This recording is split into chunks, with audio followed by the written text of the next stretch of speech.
뒤에 이렇게 슬라이드를 보시면 한 그림이 나오는데 제가 성도님들에게 인생이 무엇이냐라고 이렇게 질문을 드리면 성도님들은 뭐라고 답변을 하시겠습니까? 굉장히 많은 답변들을 하실 것 같고, 또 사실은 많은 노래의 주제가 인생이 아닌가 하는 생각이 듭니다. 또 인생은 참 기쁠 때도 있고 그렇지 않을 때도 있고, 빨리 지나갔으면 좋겠다는 생각이 들 때도 있고, 또 그렇지 않을 때도 있고, 이 뒤에 이제 사진 이렇게 그림이 쭉 나오는데, 형제 자매님들은 이 그림에 어디쯤 계십니까? 사실은 이제 그림을 보면 이제 일부 이제 청년들 같은 학생들 같은 경우는 어때쯤 이렇게 지나가는 것 같아요. 한참 좋을 때죠. 인생이 항상 좋은 일만 있을 것 같은 그럴 때가, 그리고 앞으로 참 이 장미꽃 같은 그런 인생이 펼쳐질 것 같은데, 그런 시간이 조금 지나면 이렇게 이제 결혼을 하고 점점 몸이 무거워지고 불편해지고, 또 자녀들에 대한 걱정, 또 염려, 또 미래에 대한 이런 것들에 대한 것들이 어깨를 잔뜩 짓누르는 그런 시간들을 보내게 됩니다. 그러다가 시간이 조금 더 지나면 이제 하나님이 정하신 바대로 사람에게 한 번 죽는 것은 정하신 거기 때문에 모든 사람이 다 거쳐야 되는데, 불행하게도 부부 중에 한 사람이 먼저 하나님 앞에 가게 됩니다. 그래서 한 사람의 남은 그 배우자가 함께 일생 동안 함께 했던 그 배우자를 생각하면서 그와 함께 했던 시간들을 추억하고 또 회상하고, 한편으로는 빨리 사랑하는 그 배우자가 있던 곳으로 가고자 하는 그런 마음들도 있고, 또 시간이 조금 더 지나면 둘 다 하나님 앞에 부름을 받아서 하나님의 이 정하신 그 길대로 가게 됩니다. 시간이 조금 더 지나면 우리가 이 세상에 살았다고 하는 것을 아무도 기억하지 못하는 그런 때가 옵니다. 다음, 프랑스의 철학자 장폴 사르트르라고 하는 분은 인생은 B와 D 사이의 C이다, 이렇게 얘기를 했습니다. 태어나서 죽는데 그 가운데 무수한 선택들을 한다고 하는 겁니다. 오늘 아침에도 자매님들은 이 옷을 입을까 저 옷을 입을까 이렇게 고민을 했을 것이고, 또 이렇게 아주 사사로운 아주 소소한 이런 선택들도 하지만 중요한 선택들도 하죠. 어떤 직업을 가질까, 또 어디에서 살까, 이런 선택들도 합니다. 인생을 살면서 가장 중요한 선택, 가장 소중한 선택이 무엇이라고 생각하십니까? 모든 성도님들은 우리가 하나님을 우리의 주인으로 선택한 선택이 가장 소중한 선택이라고 생각이 듭니다.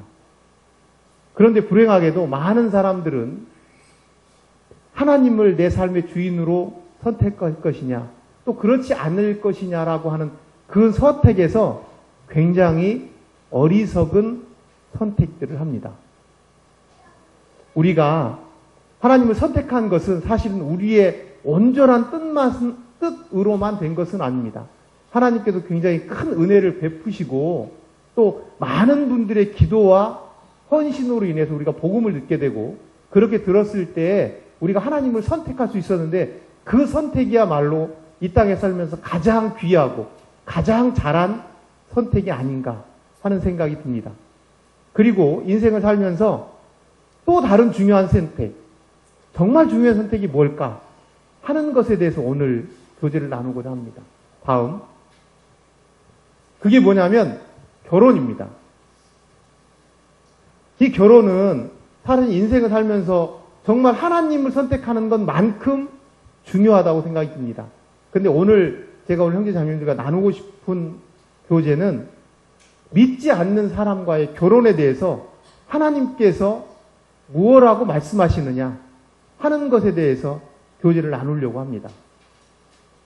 이것이 교회 가운데 우리가 북부교회로부터 시작해서 지금까지 오랜 시간 동안 이 모임에 있으면서 사실은 성경에서 분명히 말씀하고 있음에도 불구하고 이런 부분들을 간과하고 있지 않았나 하는 생각들이 들고, 믿지 않는 사람과의 결혼이 하나님 앞에서 얼마나 큰 저주인지, 얼마나 잘못된 선택인지에 대해서 우리가 분명히 알아야 된다고 생각이 들고, 지금 결혼 정년기에 있는 청년들, 그리고 자녀를 두고 있는 부모님들은 이것을 위해서 우리가 기도하고 또 하나님 앞에 눈물을 흘리며 나아갈 때라고 생각이 듭니다.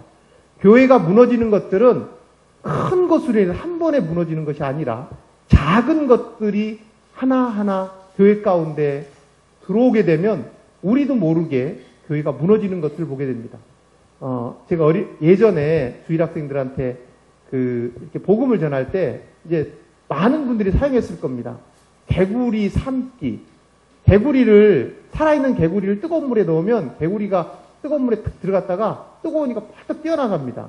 그러면 이제 삶기가 어려우니까 어떻게 하냐면 찬물에 개구리가 아주 놀기 좋은 아주 시원한 물에 개구리를 넣고 점점점 가열을 합니다.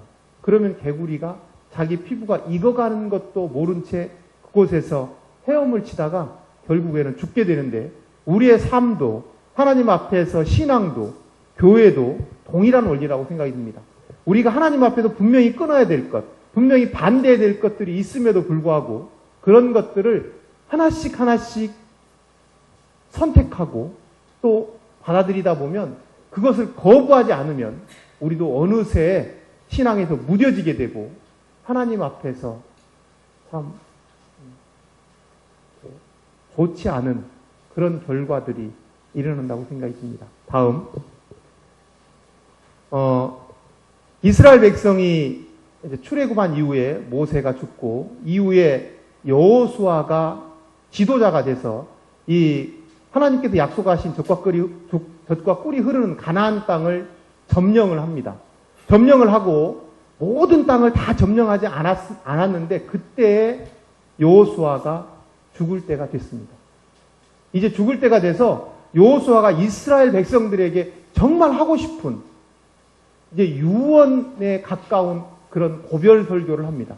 사람은 누구나 다 마지막 때가 돼서, 여기 있는 성도님들도 이제 내 삶이 다 했다, 그래서 내가 우리 자녀들한테 무슨 얘기를 해줘야겠다라고 할 때 정말 하고 싶은 얘기, 정말 중요한 얘기들을 할 건데, 여호수아도 마지막 고별 설교에서 많은 말씀들을 하지만 특별히 이 결혼에 관련된 이야기를 합니다. 다 같이 여기 앞에 슬라이드에 있는 것처럼 여호수아 23장 11절부터 13절까지 한번 읽어보시겠습니다. 시작.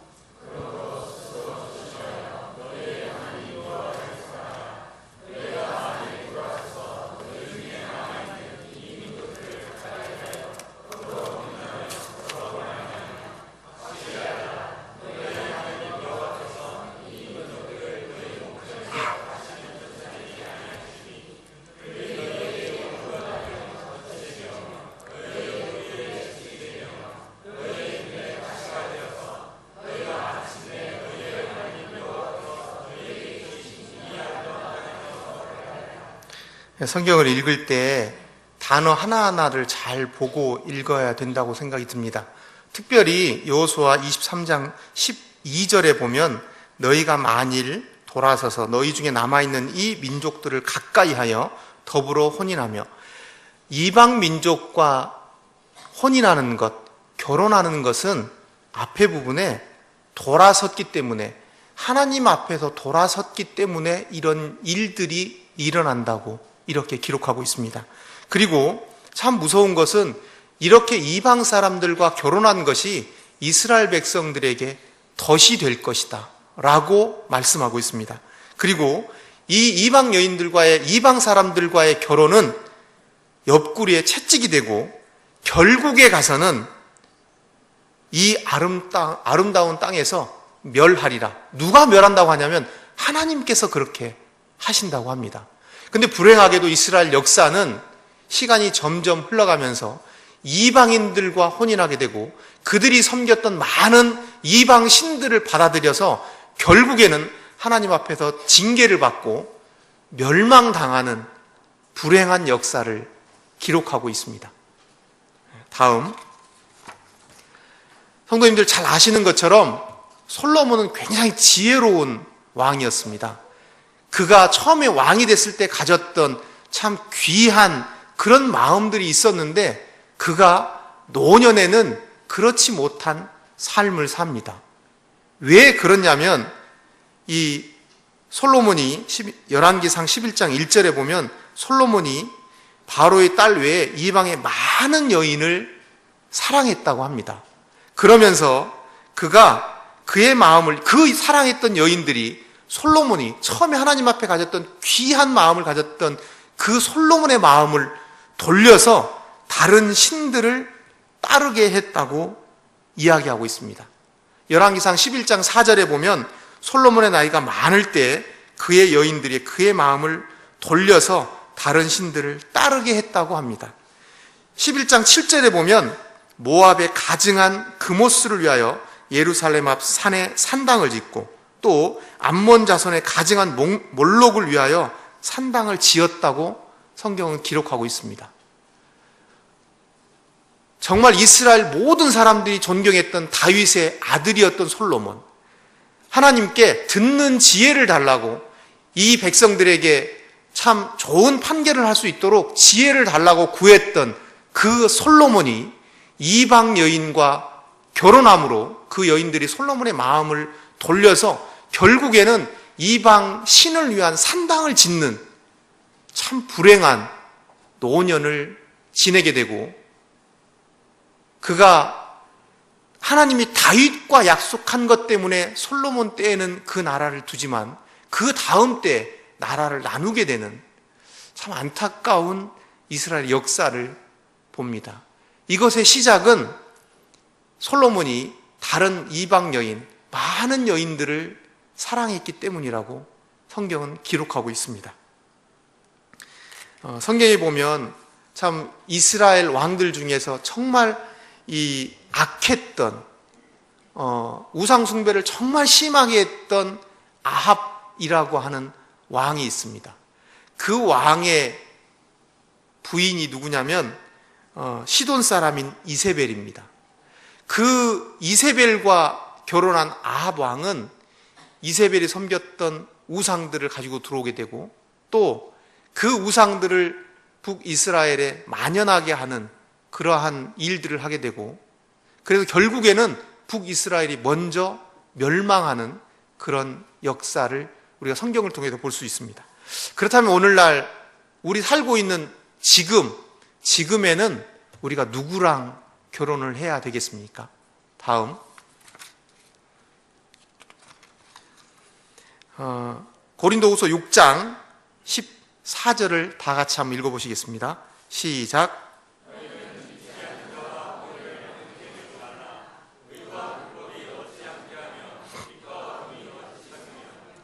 여기에 멍에라고 하는 이 단어가 나옵니다. 이 멍에라고 하는 이 단어는 헬라어로 헤테로쥐게오라고 하는 이런 단어인데, 이 단어는 원래 헤테로스라고 하는 다르다라고 하는 단어와 쥐고스라고 하는 멍에, 우리 소멍에의 그런 멍에인데 다른 멍에라고 하는 뜻을 가진 단어이고, 이것을 이제 성경학자들은 대부분 어울리지 않는 멍에를 매다, 다른 멍에를 매다, 특별히 우상숭배자, 불신자와의 혼인을 상징한다고 이렇게 분별하고 있습니다. 성경을 쭉 읽어가면서 저도 이 분별이 타당하다고 생각이 듭니다. 그림에 있는 것처럼 어릴 때 농사를 지어보신 분들은 소의 멍에를 매서 그 뒤에 쟁기나 또는 달구지를 끌고 가게 이렇게 했습니다. 우리가 믿지 않는 사람과, 그리스도를 믿지 않는 사람과 멍에를 함께 하는 것은 사실은 두 마리의 소가 같은 멍에를 메고 한 방향을 가는 그런 모습을 생각할 수 있습니다. 성경에서는 믿지 않는 자와 멍에를 함께 하지 말라고 분명하게 말씀하고 있습니다. 오늘은 이렇게 하나님께서 말씀하신 믿지 않는 자와 멍에를 함께 하지 마라, 왜 우리가 믿지 않는 자와 멍에를 함께 하면 안 되는지에 대해서 한번 교제를 나눠보고자 합니다. 다음, 청년들 같은 경우에 그럴 수 있습니다. 믿지 않는 사람들 중에 정말 신사적인 사람이 있습니다. 성품도 좋고 능력도 있고 그런 사람과 결혼하면 되지 않겠는가. 또 청년들 눈에 보기에 교회에 있는 이런 형제나 자매들이 눈에 차지 않는 그런 경우도 있을 수 있다고 생각이 듭니다. 믿지 않는 자와 결혼을 할 수 있다고 생각하십니까?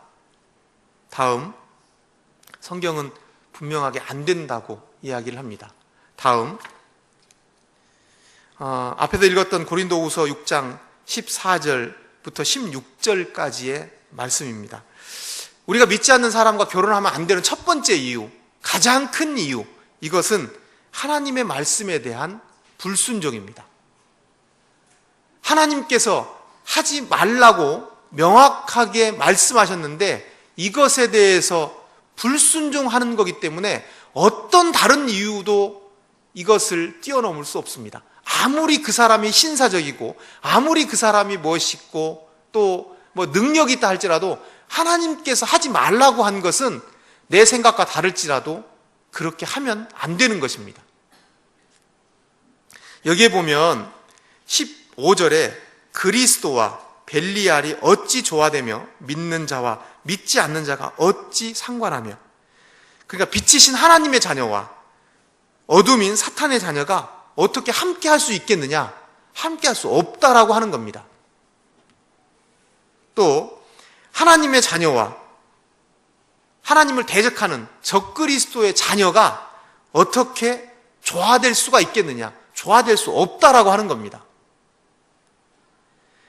우리는 우리 안에 성령님이 계신데 성령님이 계신 우리와 우상이 어떻게 함께 할 수 있겠느냐? 함께 할 수 없다라고 하는 겁니다. 다음, 사무엘상 15장 22절부터 23절에 나오는 이 구절은 사울 왕이 사무엘로부터 아말렉을 전멸하라고 하는 명령을 듣습니다. 심지어는 남녀노소를 구분하지 말고 젖 먹는 아이부터 양부터 또 소와 양, 낙타, 나귀까지 다 죽여라. 모두 멸절을 시켜라. 완전히 다 죽여라. 이런 명령을 받습니다. 그런데 사울이 전쟁을 수행하고 난 다음에 자기의 생각대로 아말렉 왕도 사로잡아 오고 자기가 좋게 보이는 양도 살려두고 이렇게 살려둔 겁니다. 그래서 사무엘이 왔을 때에 하나님의 말씀대로 다 하셨습니까? 그러니까 다 했다. 이렇게 사울이 얘기하죠. 그런데 이 사무엘이 그러면 저 들리는 양 소리는 뭡니까? 그러면서 하신 말씀이 요 화면에 보이는 이런 말씀입니다. 여기에 보면 15장 22절 후반절에 순종이 제사보다 낫다. 거역하는 것, 하나님의 말씀을 거역하는 것은 점치는 죄와 같다. 하나님의 말씀을 거역하는 것은 여호와를 버린 것과 같다라고 말씀하고 있습니다. 하나님의 말씀을 거역하는 것은 여기에 있는 것처럼 점치는 죄와 같습니다. 하나님을 버린 것과 같습니다. 하나님이 가장 원하시는 것 뭐냐면 순종입니다. 순종이 제사보다 낫다라고 말씀하고 있기 때문에 하나님께서 믿지 않는 자와 멍에를 같이 하지 말라라고 했으면 믿지 않는 사람과 멍에를 같이 하면 안 되는 것입니다. 이후에 하나님은 사울을 버립니다. 왜 버리냐면 하나님의 말씀에 순종하지 않았기 때문에. 구원받은 우리는 한 번 받은 구원은 영원한 구원입니다. 우리의 구원은 잃어버릴 수 없습니다. 하지만 하나님의 관계에는 분명히 문제가 생깁니다. 하나님의 말씀에 순종하지 않으면 하나님의 관계에는 분명하게 문제가 생길 수 있습니다. 청년들 중에 혹시 하나님의 말씀을 거역하고 믿지 않는 사람과 결혼하려고 하는 마음을 가진 청년 형제 자매들이 있다고 하면 하나님의 말씀을 분명히 보시고 하나님의 말씀에 순종하기를 권하고 싶습니다. 이것이 하나님 앞에서 행복하게 사는 길입니다. 열왕기하 25장 6절과 7절에 보면 남유다의 마지막 왕인 시드기야가 나옵니다. 시드기야가 살아있을 때 그가 눈으로 본 마지막 모습이 뭐냐면 자기의 아이들이 자기 눈앞에서 죽는 겁니다. 바벨론 군인들한테 칼로 처형을 당하는 그런 모습을 봅니다. 마지막으로. 그리고 그 모습을 본 이후에 군인들이 시드기야의 눈을 뽑습니다. 그리고 짐승과 같이 그를 끌고 바벨론으로 갑니다. 왜 그랬냐? 왜 시드기야가 그런 처참한 그런 삶을 끝으로 이렇게 살아야 됐느냐? 성경은 역대하 36장에 그렇게 기록하고 있습니다. 시드기야뿐만 아니라 이스라엘이 왜 그런 하나님 앞에서 멸망당하고 이방 민족에 잡혀갔어야 되느냐? 성경은 36장 13절 이후에 쭉 보시면 마음을 완악하게 해서 하나님께서 그렇게 하지 말라고 했는데 그 마음을 완악하게 하고 하나님의 말씀에 순종하지 않았기 때문에 이스라엘 하나님 여호와께로 돌아오지 않았고 하나님이 보내신 선지자들을 비웃고 하나님의 말씀을 멸시하고 심지어는 선지자들을 욕했기 때문이라고 성경은 기록하고 있습니다. 하나님의 말씀에 순종하지 않는 것, 이것은 하나님 앞에서 마음을 굳게 하고 완악한 것입니다. 하나님께로 돌아오지, 하나님께서 늘 환경을 통해서 하나님의 말씀을 통해서 성도들을 통해서 성도님들에게 교훈하시는데 그것을 듣고도 계속해서 완악한 마음을 가지면 하나님께서 어쩌면 우리에게 정말 상상할 수 없는 그런 징계를 내리실 거라고 하는 겁니다. 왜 징계를 내리시냐면 하나님께서 우리를 사랑하시기 때문입니다. 그 자녀가 하나님이 원하시는 모습대로 살기를 간절히 원하셔서 그 마음을 돌이키시도록 이스라엘 백성에 이렇게 끔찍한 형벌을 내리신 것은 그 이스라엘 백성들이 다시 하나님 앞으로 돌아오기를 간절히 원하는 하나님의 사랑이 묻어있는 채찍이었습니다. 다음, 우리가 무엇을 위해서 살아야 되느냐?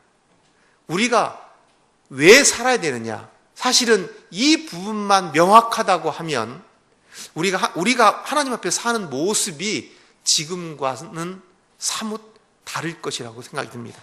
로마서 14장 6절부터 8절까지 한번 다 같이 여기 앞에 슬라이드에 있는 것만 읽어보시겠습니다. 다 같이 시작. 나를 중히 여기는 자도 주를 위하여 중히 여기고 먹는 자도 주를 위하여 먹으니 먹지 않는 자도 주를 위하여 먹지 아니하며 우리 중에 누구든지 자기를 위하여 사는 자가 없고 우리가 살아도 주를 위하여 살고 죽어도 주를 위하여 죽느니. 우리가 이 사도 바울의 고백과 같은 고백을 저뿐만 아니라 모든 성도님들이 이렇게 하실 수 있었으면 좋겠습니다. 우리가 사는 모든 이유가 주님을 위해서, 사실은 우리가 열심히 직장에서 일하는 것도 주님을 위해서, 그걸 살면서 억울하게 애매하게 고난을 당하는 것도 주님을 위해서, 우리가 가지고 있는 어떤 모든 행동들이 다 주님을 위해서, 결혼하는 것도 또 어떤 것들을 선택하는 것도, 인생을 살면서 태어나서 죽을 때까지 무수한 선택들을 하게 되는데 그러한 선택들 모두의 원인이 주님을 위해서, 우리를 위해서 십자가에 달리셨던 그분을 위한 결정이었으면 좋겠습니다. 다음 장. 두 번째, 우리가 왜 믿지 않는 사람과 결혼하면 안 되냐면 이것은 하나님의 원수와 손을 잡는 것이기 때문입니다. 야고보서 4장 4절에 보면 세상과 벗된 것이 하나님과 원수됨을 알지 못하느냐. 그러니까 우리가 하나님께 구원받기 전에는 사실은 하나님의 원수 편에서 살고 있었습니다. 구원받지 않은 모든 사람들은 사실은 하나님의 원수인 것입니다. 그런데 그렇게 원수된 사람과 스스로 손을 잡으려고 하는 것입니다. 믿지 않는 사람과 결혼하는 것은 하나님과 원수된 사람과 손을 잡으려고 하는 것입니다. 이것이 얼마나 어리석은 겁니까? 여러분 형제 자매들 중에 주식을 하시는 분 있을지 모르겠는데, 주식을 내일 당장 부도가 나는 회사에 10,000원만 투자해라 라고 해도 다 고개를 절레절레 흔들 것입니다.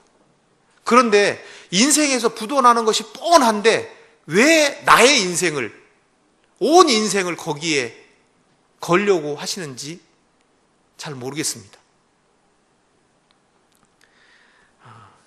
결혼하는 것은 내 삶을 상대방한테 거는 겁니다. 그것을 인정하든지 인정하든지 않든지. 그리스도인의 데이트라고 하는 책이 있습니다. 그 책에 보면 이런 이야기가 나옵니다. 그 책의 저자가 이 점을 명심하십시오. 만약 믿지 않는 자와 결혼한다면 당신은 평생 동안 마귀의 자녀와 합류하는 것입니다. 그리고 당신은 사탄을 시아버지 또는 장인으로 섬기며 남은 생애를 보내게 될 것입니다. 참 무서운 말입니다.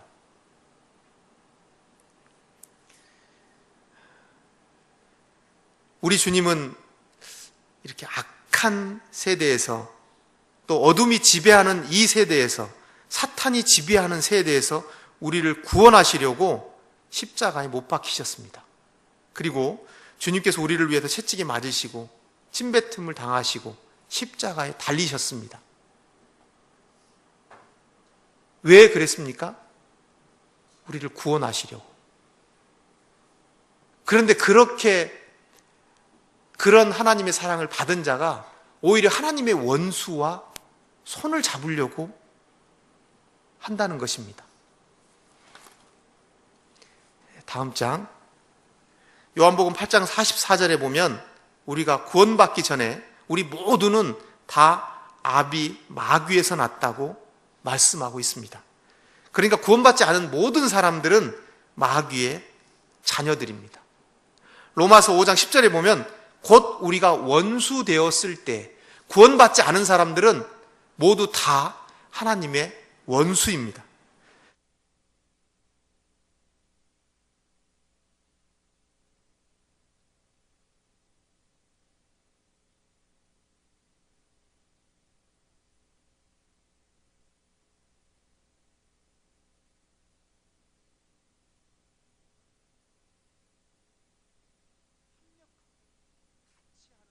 삶을 선택하려고 하는지 사실은 잘 이해가 되지 않습니다. 이것이 우리를 구원하신 하나님을 영화롭게 하는 것인지 우리 스스로 한번 생각해 보셨으면 좋겠습니다.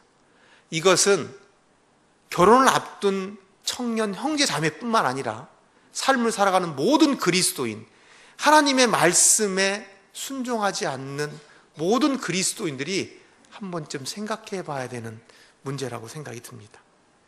다음 장, 로마서 2장 5절을 다 같이 한번 읽어보시겠습니다. 시작. 다만 내 고집과 회개하지 아니한 마음을 따라 진노의 날 곧 하나님의 의로우신 심판이 나타나는 그날에 임할 진노를 내게 쌓는도다. 믿지 않는 사람과 결혼하는 것은 하나님의 진노의 대상에게 자신의 소중한 생애를 거는 겁니다. 믿지 않는 사람은 하나님의 진노의 대상입니다. 믿음 안에서 결혼하는 것은 참 행복한 겁니다. 참 축복된 겁니다. 살면서도 좋지만 사실은 처음에 슬라이드 보는 것처럼 모두 다 한 번 죽는 것은 사람에게 정하신 겁니다. 평생 동안 주님 안에 살다가 하나님의 정하신 그때 먼저 사람이 하나님 앞에 갑니다. 그럴 때 우리 안에 소망이 있는 것은 잠시 후면 우리가 만날 수 있다라고 하는 겁니다.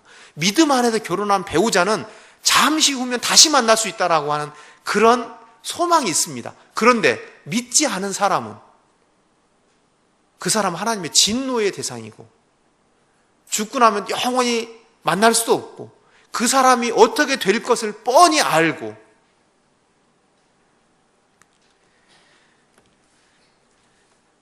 우리가 하나님 앞에 이렇게 갔을 때 주님 안에서 주님이 사랑하는 나의 자녀, 길동아, 네가 참 주님 안에서 이 땅에 살면서 참 잘 살았다. 정말 많은 열매를 맺고 수고하면서 충성스럽게 잘 살았다. 어떻게 그렇게 잘 살 수 있었냐? 라고 이렇게 질문할 때 사실은 우리가 이런 여러 가지 이유들이 있지만 우리 주님의 사랑, 은혜를 생각해서 또 많은 성도들을 생각해서 또 교회에서 여러 가지 이유들이 있지만 또 하나의 참 중요한 이유 중에 하나는 이런 답변을 할 수 있지 않을까 하는 생각이 듭니다.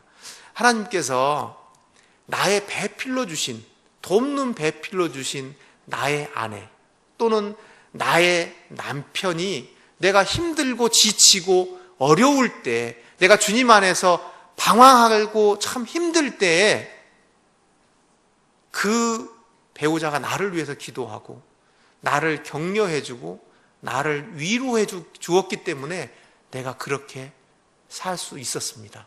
라는 고백을, 그런 이유가 우리 이 주님 앞에 있을 때, 주님 앞에 갔을 때 그런 이유를 말할 수 있지 않을까 하는 생각들을 이렇게 해봅니다. 다음, 우리가 믿지 않는 사람과 결혼하면 안 되는 네 번째 이유는, 신앙은 사도 바울이 경주에 비유하고 있습니다. 달리기를 잘 하기 위해서 사람들은 열심히 운동을 합니다. 훈련을 하고, 그리고 여기 슬라이드에 있는 것처럼 정말 남들이 보면 창피할 것처럼 아주 짧은 옷을 입고 경주에 딱 이 스타트 라인에 딱 섭니다. 출발선에. 그리고 온 신경을 곤두서다가 출발 신호가 땅 하고 울리면 목표 지점을 향해서, 최선을 향해서 이게 달려가죠. 왜? 그 상을 받기 위해서. 우리도 신앙의 경주를 지금 하고 있는데, 믿지 않는 사람과 결혼하는 것은 정말 무거운 짐을 지고 신앙의 경주를 하는 것입니다. 달리기를 하러, 100m 달리기를 하러 이렇게 오는데 발에 닿는 10kg짜리 모래주머니를 차고 두꺼운 옷을 입고 출발선상에 탁 섰다. 그러면 보는 모든 사람들이 다 웃고 사실은 비웃을 것입니다. 우리가 믿지 않는 사람과 결혼했다. 그러면 믿지 않는 사람이 이럴 수 있죠. 여보, 당신이 신앙을 가지고 교회를 다니는 것은 난 인정한다. 그런데 아이들을 다 놔두고 또 나를 놔두고 매주일 교회 가는 것은 한번 생각을 해봐라. 그래서 한 주는 교회 가고 한 주는 아이들하고 나를 위해서 시간을 보내달라. 충분히 그럴 수 있습니다. 뒤에 말씀드리겠지만, 뒤에도 또 말씀드리겠지만, 자녀 교육에서도 또 내가 신앙 안에서 어떤 하나님 앞에 선한 소원이 있을 때에 이 믿지 않는 배우자는 나에게 큰 짐이 될 것입니다. 다음, 사도 바울은 결혼에 대해서 이렇게 말씀하면서 가능하면, 할 수만 있으면 혼자 살으라고 합니다. 왜냐하면 혼자 살면 온전하게 하나님을 기쁘시게 하는 것에 대해서만 관심을 가지고 그렇게 할 수 있기 때문에. 그런데 그렇지 않으면 결혼하라고 합니다. 근데 결혼하고 나면 이 보면 어떻게 하면 남편을 기쁘게 할까? 어떻게 하면 아내를 기쁘게 할까? 라는 생각들을 한다고 하는 겁니다. 믿는 그리스도인 두 사람이 결혼해도 마찬가지입니다. 아내를 생각하고 남편을 생각합니다. 그런데 믿지 않는 사람과 결혼한 그리스도인도 동일하게 그렇게 어쩔 수 없이 믿지 않는 남편, 믿지 않는 아내를 어떻게 하면 기쁘게 할까라고 하는 마음을 가질 수밖에 없다라고 하는 겁니다. 다음, 다섯 번째는 가정에서 신앙을 세울 수 없습니다. 에베소 6장 4절에 보면, 아비들아 너희 자녀를 노엽게 하지 말고 오직 주의 교훈과 훈계로 양육하라. 그리스도인 부모가 있는 이 자녀들, 그런 부부는 성경에 있는 대로 주님의 교훈과 훈계로 아이들을 주님 안에서 잘 잘 자랄 수 있도록 그렇게 관심을 가지고 기도하고 또 가정에서 찬양을 드리고 성경을 읽고 이런 삶을 살 것입니다. 그런데 믿지 않는 배우자와 믿지 않는 사람과 결혼한 사람들은 이렇게 할 수도 있습니다. 여보, 당신이 하나님을 믿는 것을 인정한다. 그런데 당신이 믿는 그 신앙을 우리 아이들한테 너무 강요하지 마라. 아이들은 자유롭게 자기의 사상과 자기의 어떤 이런 신념을 선택할 수 있도록 너무 강요하지 마라. 충분히 그럴 수 있습니다. 그리스도인 부모들은 믿지 않는 사람과 결혼했다. 그러면 아이들한테 내가 하나님께서 이렇게 했기 때문에 이렇게 살아야 된다. 용서하고 또 겸손하게 살아야 된다.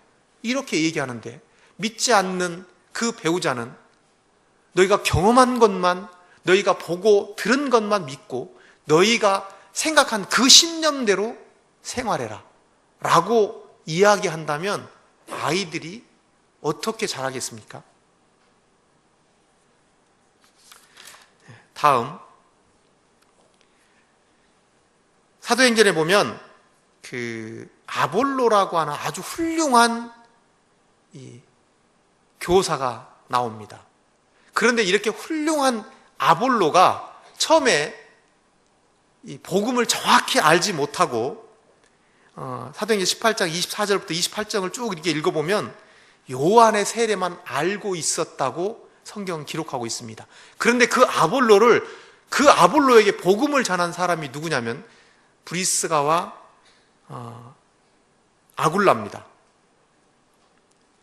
우리가 하나님 앞에서 만약에 브리스가와 아굴라가 둘이 믿지 않는 사람이었다, 한 사람은 믿었고 한 사람은 믿지 않는 사람이었다라고 하면 어쩌면 아볼로는 성경에 등장하지 않았을 수도 있습니다.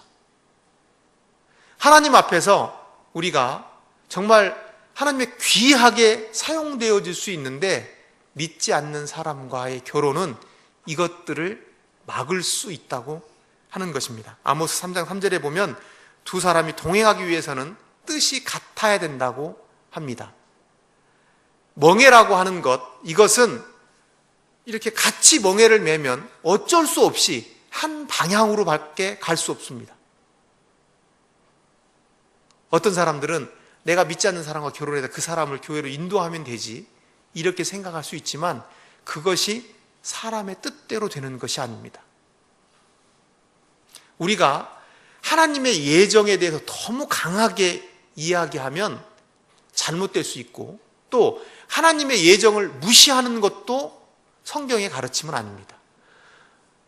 성경에서는 하나님께서 우리를 창세 전에 우리가 이 엄마 뱃속에서 태어나기도 전에 하나님 우리를 선택하셨다고 말씀하십니다. 또 하나님은 모든 사람이 구원받기를 원하십니다. 그 성경에서 쭉 전체적으로 보면 하나님께서 선택하신 것도 맞고 우리가 복음을 전해서 그분이 하나님에 대한 말씀의 반응으로 구원을 얻는 것도 맞습니다. 그런데 한 가지 분명한 것은 내가 구원받고 싶다고 구원받을 수 있는 것은 아니라고 하는 겁니다. 사람의 뜻으로 나지도 않고 육정으로도 나지도 않습니다. 구원은 하나님의 특별한 은혜가 있어야 구원받을 수 있습니다. 그래서 우리가 복음을 듣는 많은 사람들을 위해서 하나님 앞에 기도하는 것입니다. 그들에게 하나님께서 특별한 은혜를 베푸시기를. 다음, 지금 우리 이제 팔공로 교회 형제 자매님들 중에서 만약에 믿지 않는 이 사람과 살고 있는 분들이 있다고 하면 두 가지 중에 하나일 것입니다. 하나는 내가 믿었는데 그리스도인인데 하나님의 말씀에 불순종하고 결혼한 경우, 또 하나는 하나님을 알지 못하고 결혼한 상태에서 두 배우자 중에 한 사람이 먼저 구원받은 경우, 이런 경우일 것입니다. 다음, 만약에 믿지 않는 상태에서 결혼했다고 하면 누가복음 18장 13절에 세리가 하나님 앞에서 그랬던 것처럼 다만 하늘을 쳐다보지도 못하고 눈을 들어서 멀리서 자기가 죄에 있는 것을 정말 깊이 깨닫고 가슴을 치면서 내가 죄인입니다 라고 고백했던 그 세리의 마음처럼 내가 하나님의 말씀에 불순종해서 이렇게 결혼한 것에 대해 하나님 앞에 정말 자복하고 하나님 앞에 그 잘못을 용서해 주시기를 정말 낮아진 마음으로 그렇게 구할 필요가 있다고 생각이 듭니다. 더 중요한 것은 이런 선택을 안 하기를 정말 권하고 싶습니다. 다음, 결혼하다가 한 배우자가 먼저 구원받았다고 하면 남은 배우자를 위해서 정말 주님 앞에서 변화된, 그래서 남은 구원받지 못한 그 배우자가 어떻게 하면 당신처럼 살 수 있느냐, 어떻게 당신 그렇게 삶을 변화할 수 있느냐, 당신이 예수 그리스도를 믿기 전과 정말 너무 다르다, 그렇게 당신을 변화시킨 하나님을 내가 믿고 싶다라고 할 만큼 우리의 삶이 변화되어져야 된다고 생각이 듭니다. 다음, 그래서 공통적으로 믿지 않는 분들과 사는 분이 있다고 하면 소망에 관한 이유를 묻는, 믿지 않는 그 배우자를 위해서 항상 대답할 것을 준비하라고 했는데, 이 항상 준비한다고 한 이것이 말로만 준비하는 것이 아니라 삶으로 정말 차원이 다른 삶, 믿지 않는 사람과 정말 다른 삶, 정말 헌신적으로 섬기고 사랑하고 이런 것들을 통해서 그 배우자의 마음을 돌이켜서 당신이 믿고 있는 그 하나님을 나도 믿고 싶다라고 하는 마음을 가질 수 있도록 하는 것, 이것이 항상 준비하는 것이라고 생각이 듭니다. 그렇게 준비하시고, 또 하나님 앞에서 정말 이 믿지 않는 배우자가 구원받지 못하고 이후에 하나님의 심판대 앞에 서는 일이 없도록 정말 두려운 마음으로 불쌍히 여겨달라고 그렇게 기도하고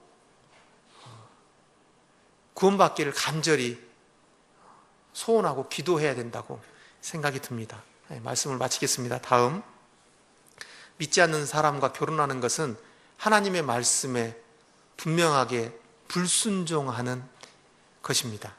또 하나님의 원수와 손을 잡는 것이고 하나님의 진노의 대상에게 자신의 생애를 거는 것입니다. 부도날 것이 뻔한 인생에게 자기의 소중한 인생을 거는 것입니다. 무거운 짐을 지고 신앙의 경주를 잘 해보겠다고 생각하는 어리석은 것과 같습니다. 가정에서 신앙을 세울 수 없고 더 큰 섬김의 기회를 잃게 되는 것입니다. 제가 오늘 사실은 조금 무거운, 또 어쩌면 좀 강하게 이렇게 말씀을 드렸는데 성경에서 그렇게 말씀하고 있기 때문에 말씀드리는 것입니다.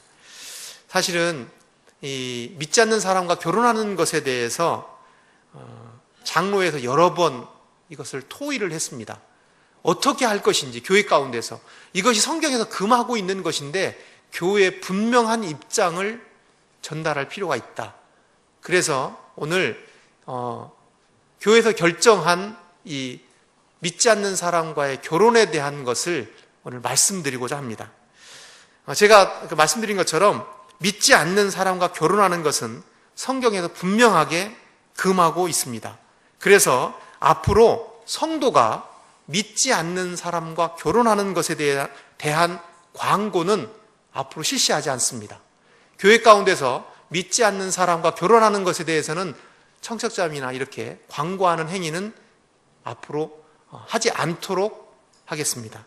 또한 믿지 않는 사람과 결혼하는 것은 축하할 일이 아니고 사실 하나님 앞에서 저주인 것입니다. 그래서 믿지 않는 사람과 결혼하는 그 결혼식에 성도님들이 참석하지 않으시기를 교회 이름으로 권합니다.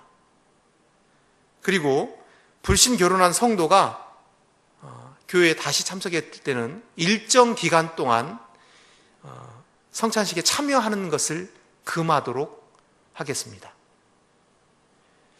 불신 결혼 자체가 하나님의 저주입니다.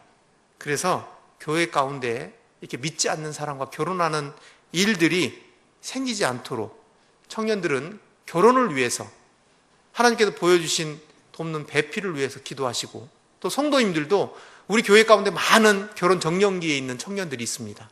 그 청년들을 위해서 기도해 주시고, 또 부모님들도 자녀들을 위해서 기도해 주시기 바랍니다. 기도드리고 마치도록 하겠습니다.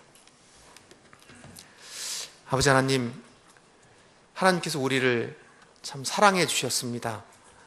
하나님의 사랑하는 자녀로 우리를 삼아 주셨습니다. 그렇게 하나님의 자녀로 그 삶을 살기를 원하고, 하나님께서 원하는 또 아름다운 모습으로 살기를 주님께서 원하십니다. 그런데 살다 보면 참 믿지 않는 자와 관계를 맺기도 하고, 또 어쩌면 결혼을 앞두고 있는 그런 청년 형제 자매들이 있을 수 있습니다. 아버지 하나님, 성경에서 금하고 있는 믿지 않는 자와 명예를 함께하지 말라고 한 이 말씀을 청년 형제 자매들 마음 가운데 깊이 뿌리 박히게 하시고, 또 이뿐만 아니라 하나님께서 말씀하신 것들에 대해서 우리가 순종하고자 하는 마음을 허락해 주시옵소서.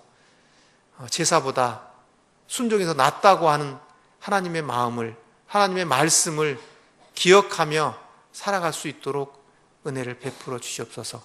우리의 모든 발걸음을, 우리의 마음을 붙잡아 주시기를 기도를 드립니다. 이 모든 것을 예수님의 이름으로 기도를 드립니다. 아멘.